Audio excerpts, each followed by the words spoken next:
Japan की संसद के दोनों सदनों में बहुमत गंवाने के बाद जापान के प्रधानमंत्री इशिबा ने पद से त्यागपत्र दे दिया।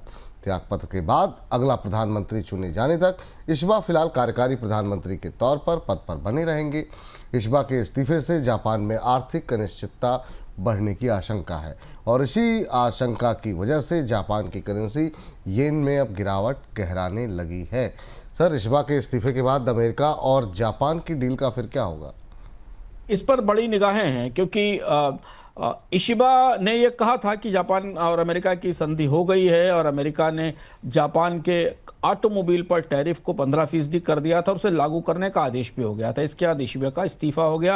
राजनीतिक अस्थिरता है। जापान के अधिकारियों की तरफ से यह कहा गया कि अभी डील चर्चा में है, इस पर बातचीत चल रही है क्योंकि फार्मा और सेमीकंडक्टर टैरिफ की तस्वीर अभी साफ नहीं है। इस बात के भी संकेत आए कि डोनाल्ड ट्रंप प्रशासन की तरफ से कहा गया है कि डील सक्रिय होने के बाद 45 दिन के भीतर जापान को $550 बिलियन का निवेश उन परियोजनाओं में करना होगा जिन परियोजनाओं को केंद्र में रखकर यह संधि हुई है और जिसमें जापानी कारों के लिए अमेरिकी बाजार में इंपोर्ट ड्यूटी कम की गई है। अब वो कौन से परियोजनाएं होंगी, उनमें क्या निवेश किया जाएगा और जापान की सरकार $550 बिलियन तुरंत निवेश करेगी कि नहीं, इस पर तस्वीर साफ नहीं है। लेकिन राजनीतिक अनिश्चितता की वजह यह है कि इस अनिश्चितता में जब तक सरकार नहीं आती है तब तक इन वार्ताओं में जापान की जो सौदेबाजी की ताकत है, नेगोशिएशंस की ताकत है, उसमें कमी आएगी। और चूंकि डोनाल्ड ट्रंप अपने कृषि बाजार को भी इस तरफ मुखातिब कर रहे हैं, चावल भी बेचना चाह रहे हैं, ऐसी स्थिति में जापान को ज़्यादा बड़े और ज़्यादा समझौते करने पड़ सकते हैं जो शायद इशिबा के